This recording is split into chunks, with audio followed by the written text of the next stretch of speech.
everybody? Welcome back to the channel. I'm Shady. You're in the zone, and I am coming to you from the beautiful Rocky Mountain region right here in the Centennial state of Colorado, where this weekend we had a couple of very, very important things happen. First and foremost, Saturday, August the 1st, Colorado turned 150 years old, whereas it was America's 250th birthday. The Centennial State celebrated its 150th birthday. So happy birthday, Colorado. And you people got to understand something. Colorado has a long, rich heritage and tradition. We were known as the gateway to the West, or when you thought of Colorado, you thought of the Wild Wild West, because we had things like, we had people, good, hardcore, hard-working people that founded this state. I mean, some of the folks that we had here were miners that came to the state for the coal resources, for the gold, for whatever was in those mountains. They were a hardy bunch of people. And, you know, right along with them were the Cowboys. I mean, real, true cowboys.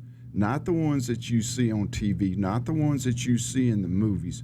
These were hardcore, outside, in the elements, hard-working, rough men. Colorado was actually built on rough people, on tough people, on people who did not mind, who knew that they had to get outside. They had to make a living. They had to herd cattle. They had to raise cattle. They had to dig down into the mountains and extract the gold and the coal and everything that was in there. We had farmers, agriculture. Where I used to live down around Canyon City was known as the banana belt, because the climate was so hospitable that you could grow just this huge variety of things down there. I mean, these people were salt of the earth, pioneers, frontiersmen, hunters, trappers, cowboys, miners. And it's something to be proud of. It's something that the liberals in this country seem to shy away from these days. It's things that, you know, it's toxic masculinity and all that garbage that they push out. Before anybody drops down into the comments, before I get some troll down in the comments hating on it, saying that, well, that picture was a picture of miners in West Virginia. Yes, I know that, Scooter. You see, miners in West Virginia, miners in Colorado, cowboys in Texas, cowboys in Colorado, they still had that same toughness. They had that toughness, that toxic masculinity that made this country what it is today. The people who founded this country were not a bunch of wimps. However, to celebrate the 150th anniversary of Colorado, the 150th birthday of Colorado, we get this goofball. Jared Polis, America's first openly gay governor, dresses up like a reject from a Toy Story movie. I mean, this guy looks like he could be Woody's stunt double. This is probably the most disrespectful thing that I have ever saw before in my life. This guy actually went out in public dressed like that, representing the spirit, the heritage of the state of Colorado. But this is where we are. This is where we've come to. This is the point that we are at in this country nowadays. We want to take the people, the men, the women. We want to take those people and we want to castrate them. We want to rewrite them. We want to reinvent them. We want to make them look like some kind of deputy dog cartoon character that had absolutely nothing to do with building this country, let alone this state. That's where we're at these days. That's what the liberals want us to think. That's what the liberals want us to be. And it absolutely makes me sick to my stomach. It literally makes me sick to my stomach that we take the men and the women that fought and bled and died for this country, for this state, and we make them out to be some kind of rhinestone boot, tassel wearing cartoon characters, some kind of latte drinking soy boy, skinny jean wearing bunch of goofballs, instead of what they really and truly were. We take away all the courage, all the bravery that it took to build this country, to build this state, and reduce it to something like what Polis was wearing in that picture. It's frankly, it nauseates me to the core. It literally makes me want to throw up just a little bit in the back of my throat. But hey, let's move right along, because us turning 150 years old wasn't the only thing special that happened Saturday, August the 1st, right here in the state of Colorado. We also had this little gem right here, SB 25-003, probably one of the most restrictive gun laws, gun bans in this country, went into law this past Saturday. Now, look, I'm not going to go into a whole bunch of detail on this new law, on this bill. I have done video after video after video on it. I actually testified in opposition of this bill along with thousands of other Coloradans in front of the legislature. I watched as these congressmen, some of these representatives openly laughed in our faces when we were voicing our opposition to this bill. So I'm not going to go into a whole bunch of detail on 03. I'm just not, because all you really need to know is this is one of the most restrictive gun laws in this country today. There are a lot of people out there that are saying that it is not the most restrictive gun law, but if it's not the most restrictive one, it is one of the top 3 in this country today. I will say this about it, just to hit some of the highlights of it. Starting Saturday, if you want to purchase a semi-automatic firearm with a detachable stock, and there is something like almost 1,000 of these guns on a list that the state of Colorado has that are restricted for you to buy. Plus, there are there are some shotguns and there are some bolt action rifles on this list. How they got there, I don't know. But if you want to purchase one of these weapons, you are going to have to jump through fiery hoops in the state of Colorado. You're going to have to take time off work. You're going to have to pay fee after fee after fee. You're going to have at least 2 background checks done. You're going to have to be fingerprinted. You're going to have to take classes. I believe it is a 12-hour class. If you do not have a hunter safety license or permit, if you don't have that, it's a 12-hour class. If you do have that, I believe it goes down to an 8-hour class. I'm not 100% sure on that, but you have to pay. You have to register. You have to get a little card from the state of Colorado telling you that it is okay for you to buy a weapon. And after you go through all that, then you go down to your local FFLA and you have to go through another background check, yada, yada, yada. Not to mention this little ID card is going into a database. They are making a registry.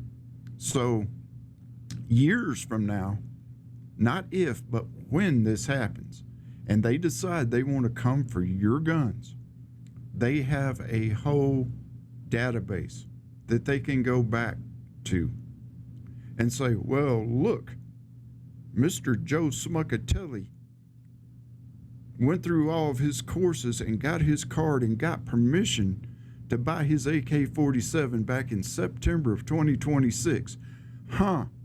There's probable cause right there for a warrant to come to your house and see just what you have. You see, folks,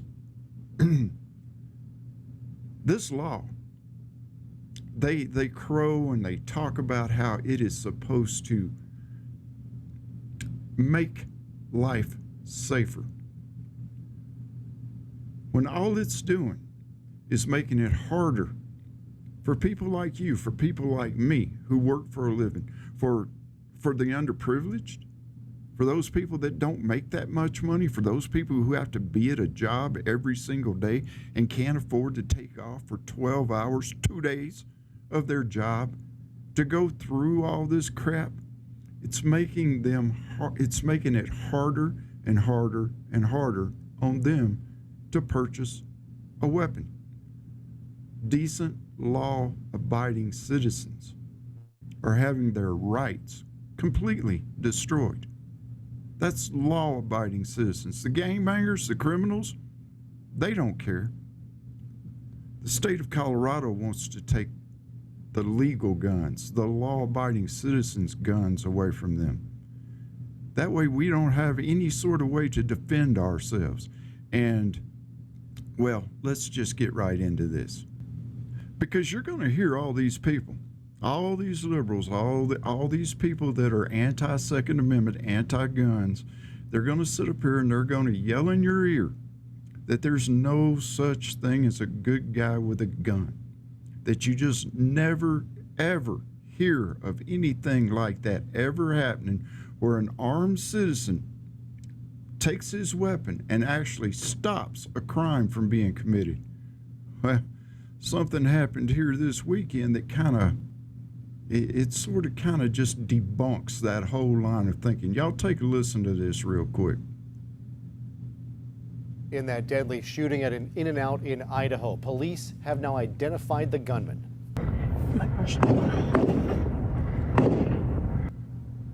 Police naming the gunman as 24-year-old Chad Williams. Investigators say he died by suicide after killing several people. Authorities released few other details. Police say the motive behind this shooting is unknown, but Williams' family is cooperating in the investigation. As for the victims, 3 people were killed, 7 others injured, 2 of them in critical condition.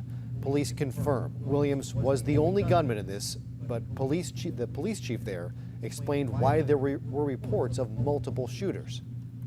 We can confirm that there was an off-duty state trooper and a citizen who actively engaged the suspect by returning gunfire towards him. We want to take a moment and commend the actions of the off-duty officer and the citizen and their heroic action to stop this incident. We believe their actions helped drive the suspect away from the scene, preventing further casualties. The chief said a Twin Falls police officer also opened fire during the search for the gunman, though no one was injured in that shooting.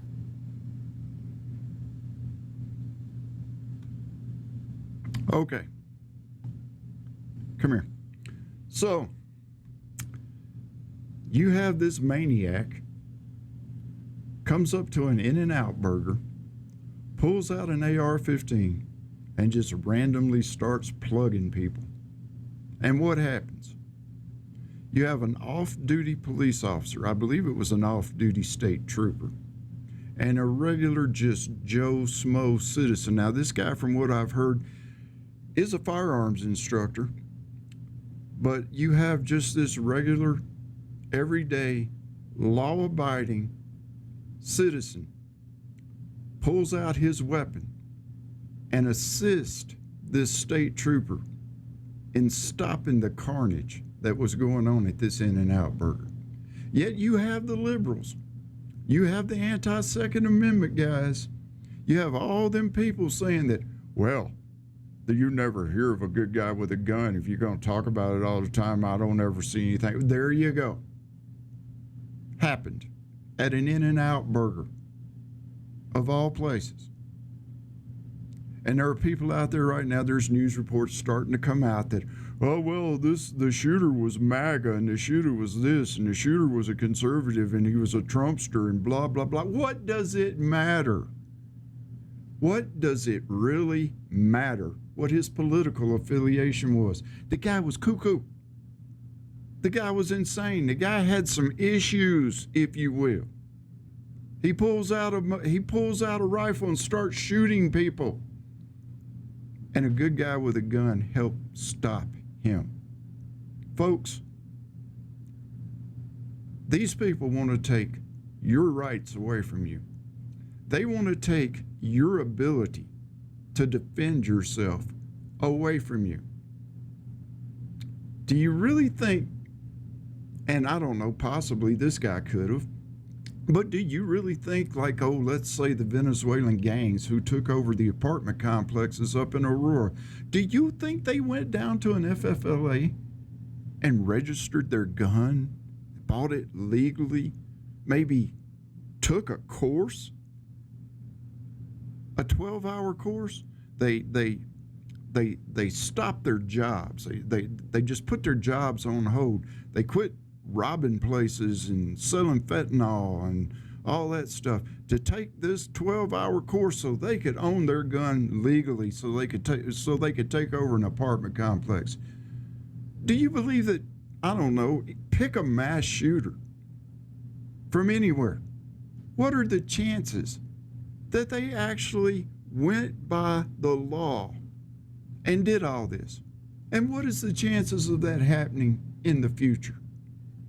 Well, there you got it, folks. Colorado turned 150 years old Saturday. Yay. We've got a goofball nutbag for a governor. We've got another one that they've got waiting in the wings to take over for this guy who's 10 times as worse. Colorado's passing the most intrusive gun laws, the biggest violations of the Second Amendment known in this country. But hey, here we are.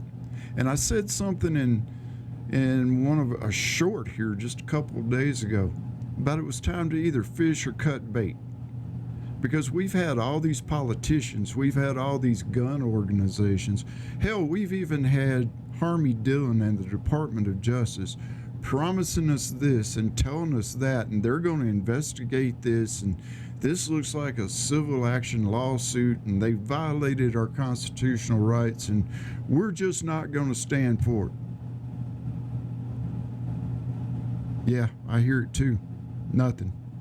Just the background noise of my heater going. That's all. That and crickets. So, what I want to know is, are you guys going to do anything about it? Are you politicians going to do anything about it? Are you gun owners associations? Are y'all going to step up? Are you going to do anything about it? Are you actually going to launch an investigation in their Department of Justice? Are you actually going to file a lawsuit, their NRA or whatever? Are you going to do it? Are you going to fish, or are you going to cut bait? Because there are those of us out here that are law-abiding citizens that do own firearms, that have a sense of, oh, I don't know, responsibility, not only with safety but with the law, that try our best to follow the law. And you know the old statement, the old t-shirt, and I've got it, I'll wear it in another video. When guns are outlawed, I will become an outlaw. And that's what's going to happen here in the state of Colorado if this doesn't change, if this doesn't get shot down by some lawsuit or the Supreme Court. Regular law-abiding citizens are going to become outlaws. Because this will open up, and I've said this before, so just bear with me and I'll get through and we'll be done. But I've said this before. When they do things like this, when they pass a law like SB 25-003, it opens the door for a black market. Right after the bill got signed off by Polis, it was either, I believe it was down in Canyon City, they apprehended 2 illegals with enough ammo to launch a war. They were headed for Pueblo. So this doesn't affect criminals. They're going to get their guns. They're going to do their mass shootings at In-N-Out Burgers. They're going to take over apartment complexes in Aurora. They're going to do that. And what happens to those people? Those innocent bystanders, those people living in those apartment complexes, those people living in that part of town, that single woman who has a stalker that she's scared to death over. What's going to happen to those people? Yeah, think about it. So I'm going to climb down off my soapbox for just a little bit. Got some good news for you guys. If you've made it this far into the video, thank you. You must be one of my subscribers, one of my shady folks, one of those beaverines that are still out there. By the way, in case you didn't notice, brand new tribute to Prepper Nation and the Beaverines. I have a Bucky's cup over there, folks, in the exact right place, right where it should be. But some things have happened, and it looks like I'm going to have more time to waste doing these videos. So y'all are going to start seeing maybe just a little bit more of me. I got a couple on the back burner of the stove that I'm getting ready to do. This was actually supposed to have been a live stream, but you know what, folks? I'm going to tell y'all something. This is a secret, and I believe John actually brought this up before on Prepper Nation. When you do a live stream, YouTube treats it really, really weird. I mean, you can have 20 people, 100 people, 1,000 people in chat, and it counts those views. But then after it finishes, because for some reason, for about 24 hours, it literally processes this video, and then it takes away some of the views. It just does strange things to it. So I'm going to try to do some lives, but y'all can look forward to some premieres and some more videos coming up. Look, y'all, I gotta go. I got things to do. The retired life is suiting me well right now. We'll get into that in another video. But until the next time, y'all take care of each other. God bless every single one of you, and God be with every single one of you. Till next time, y'all stay shady.